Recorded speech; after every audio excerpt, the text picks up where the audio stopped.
Hello guys, we are here today with another very awesome deck profile. We are here today with some Ghostricks, yes, Ghostricks, because this is one of my favorite decks.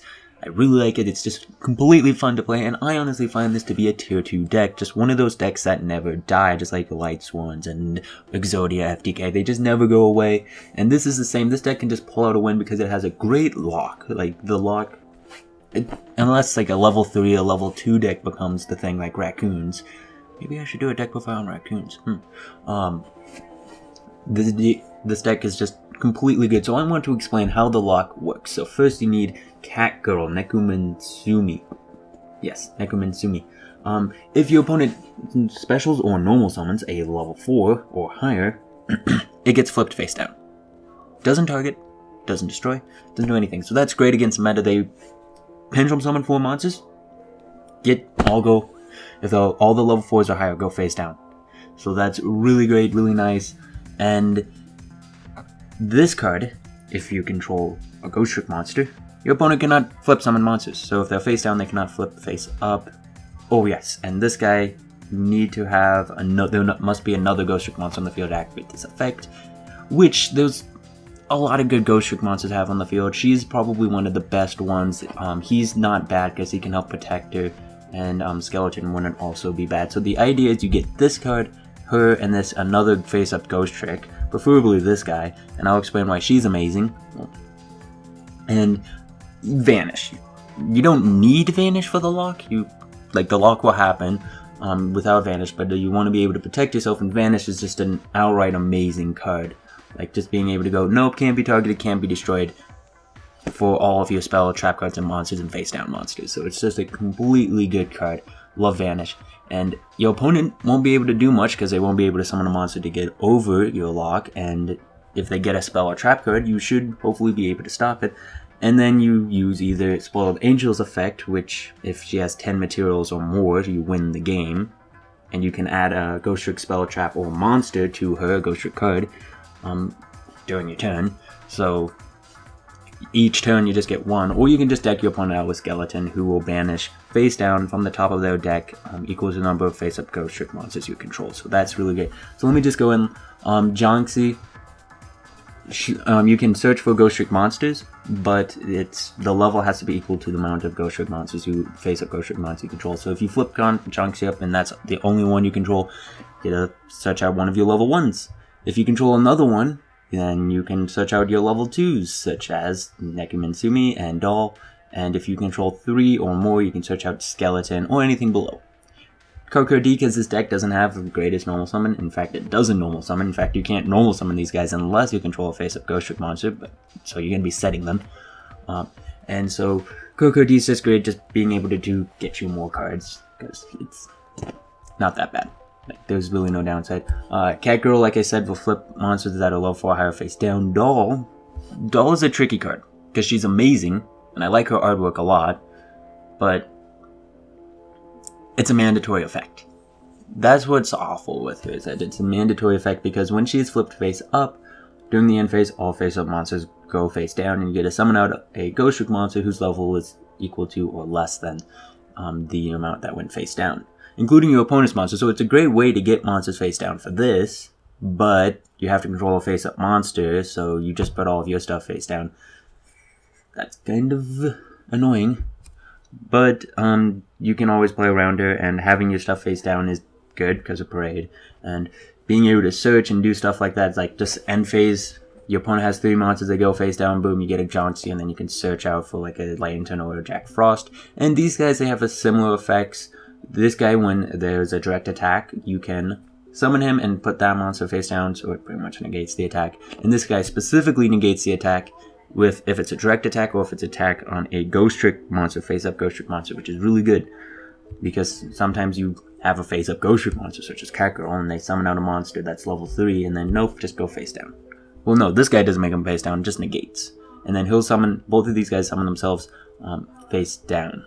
And then one Mary, if you take damage, you can ditch her and then summon out any Ghostrick monster from your deck, so probably Jonxie or Doll.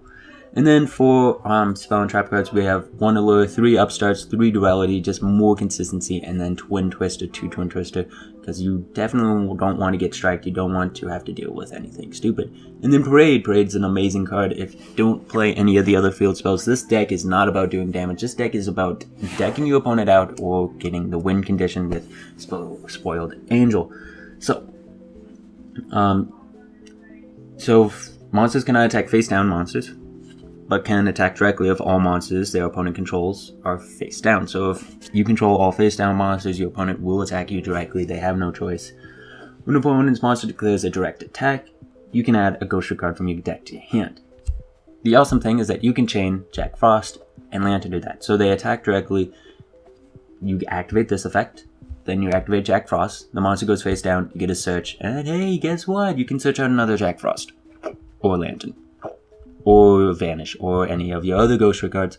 So your opponent shouldn't be able to deal damage to you. Once you get 1, you're good.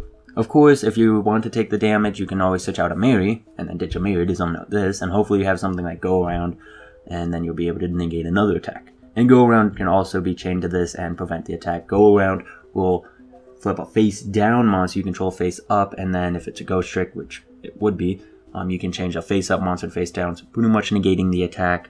And then if it's Jonxi, then you get a search, probably going to be level 1 because she's going to be the only face up one. And if it's Skeleton, then you get a banish a card, 1 card face down from the top of your opponent's deck, and yeah, and then you get this search. So it's just really great. You get a lot of searches with this deck. Or you flip Doll, and then during the end phase, everything goes back face down, and you get to summon out another monster. Vanish. Vanish is great. You reveal a Ghostrick monster in your hand. This turn, Ghostrick cards you control, face down defensive monsters cannot be targeted by or destroyed by card effects. They can be destroyed by battle, shortcoming with this card, but they summon BLS. Nope, just flip this before they activate their effects. Priority isn't a thing anymore. And if BLS activates, he has to banish his own monsters. Unless, of course, you control a non-Ghostrick monster like Levier or one of these 2 guys. And so, definitely very useful. They go Black Rose, they go Twin Twister. When I played, before Twin Twister came out, I would always say only set 1, because you wouldn't want them to like Black Rose the field and then flip it, and then you get to keep all your stuff, but because you had a second Vanish, it just disappeared because you couldn't protect it. If you flipped it face up, it wouldn't be destroyed, but then you just activated it and be lost. And if you didn't, then it would have been destroyed by Black Rose. But because Twin Twister is a thing, set 2, have 2 face down, because if they have double Twin Twister, they can get around the Ghostrick Vanish. Or if they have some way to go Regaki and then Twin Twister, you definitely want to have 2. And then go around, like I said, you can change a face up to face down to change your opponent's monsters, face up, face down. And then Ghostrick Knight, your opponent cannot flip summon if you control a Ghostrick monster. So that is the monsters of the deck and how it all works. And it's definitely draw power, and searching, a lot of draw power. For the extra deck, Spoiled Angel. So like I said, if she has 10 materials or more, you win the game. You win the duel. Awesome. But you can detach an XYZ material, add a Ghostrick spell or trap card from your deck to your hand, and you can XZ summon her by placing her on top of any of your Ghostrick XYZs. So pretty easy to make. Just make any one of your other ones. And so she's great for... So what you want to do is you want to have 2 for searching. That's what you really want to do. And then the last one, you want to be the one to go for the win condition. So you make 2 of these guys. You get the searching, you set up your field, you get the go-arounds, you get the vanishes, you get the knights, you get the parade, and then you get all your monsters and everything, and then you make this one, and she will come out with 3, 4 material already on her, and then you can just add, search with these 2, and then add to her, and then it's just really good. And then you're probably going to do more searchings with Jonxie. You're going to be milling with this guy. Most of the time, if your opponent does not get rid of Skeleton, he'll be your win condition, because he'll get rid of your opponent's deck a lot quicker. But if they do get rid of her, you definitely want to have been doing her and putting cards on her, so that way she's at close to like 5 or 6, and then you can go on to 10. Our card, 2 level 3s, target a set card, destroy it. If this card, note, this card is sent to the graveyard, add a Ghostrick card from your graveyard to your hand, which is really great for getting back your Vanishes, getting back your Lanterns, because when it gets to late game, you don't care about Jack Frost. Jack Frost doesn't matter. You want to have a card in your hand that can negate an attack on a face-up Ghostrick monster, Spoiler Angel, or Cat Girl. And so Lantern is definitely the way to go with that. And then Leviator, if you do banish or something does get banished, you can always grab them back. So Cubis does not add from the graveyard, but she has a really good effect. You can detach an X-ray material, target a face-up monster on the field with attack less than or equal to the combined attack of all Ghostrick monsters on the field, destroy it, and that monster card zone cannot be used as long as you control another face-up Ghostrick monster. So even if she leaves the field, if you control this Spoiled Angel, that zone cannot be used. So you could possibly, if your opponent has face-up monsters, you don't get the lockout, but you make her instead, which would be kind of difficult to not have the lock, because it'd either be using Cat Girl and Doll, or both. Anyways, you can just get rid of a zone, and then your opponent won't be able to use it, and hey, if you get rid of all 5 zones, they can't summon a monster.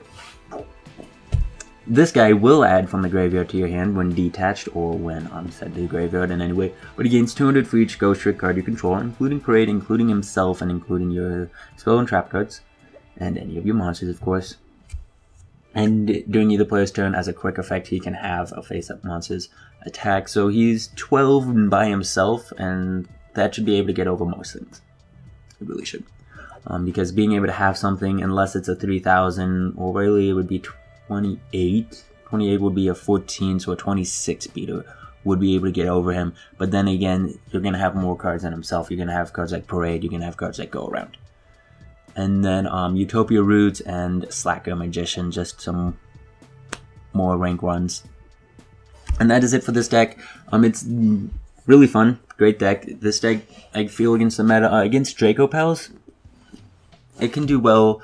The worst problem is Strike against Draco Pals, because you can't chain Vanish to Strike. So if you're afraid they have that card and you don't have Twin Twister, you can always activate it preemptively, but then they could chain their Twin Twister and blow up back row, and so that can be a downside. You have to make that choice, but they're all level 4s for the most part, so if you can get the lock, which it isn't that difficult, as long as if you open up with Parade, then you're decent. If you open up with Parade and just another Ghostrick monster, like Jonxie or Lantern or Jack Frost, like Parade and then one of these 2 cards, you're pretty good.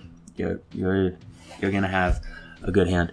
But against Cosmos, this deck I feel is even better, because yeah, they have Farm Girl and they have R2D2 and they have C3PO, which will banish themselves, and they are unaffected by Ghostrick, Cat Girl, and of course the level 4s Good Witch and Cosmol will banish themselves. But against Dark Destroyer, if it activates its effect, it will still go face down because it's a level 8. But you have Vanish, which can protect against a Dark Destroyer, can protect against a Slip Rider. So they'll summon out their machines, but their machines will all go face down. You won't be destroying them. And so if their machines don't destroy, I tend to see that Cosmos tend to slow down and start to break, and they don't have stuff. They draw into their other machines, and then they can't summon them because they don't have any of their other monsters. And so I feel this is a great deck against that. Monarch Storm Force is such a stupid card. It needs to get hit. It honestly does. Because of course you can't put down Idea or Erebus, or Edios or whatever his face. The warrior and the zombie, is it? The level 2. You can't put those guys face down with Cat Girl, but of course you can put down the Monarchs. But they can always tribute her. They can always tribute your Spoiled Angels, which would be awful if you had her up to like 8 or 9 materials and then they just Monarch Storm Forth you. This deck could beat the Monarchs, because I mean they can't Karaz you. They can't. If they attack and you have Parade, you can always just put them face down. These guys don't target, so March won't do stuff. So it'd be a pretty fair matchup. But Monarch Stormform would probably give them the advantage, I feel. And so this is a great deck. I feel this is a fun deck. Definitely play this. Take it to locals or play it online. It's amazing. I love Ghostricks. I'm kind of upset I got rid of my Ghostrick deck that I had IRL. So hopefully you guys enjoyed this deck profile. Don't forget to leave a like, comment, and subscribe. See you guys later. Bye.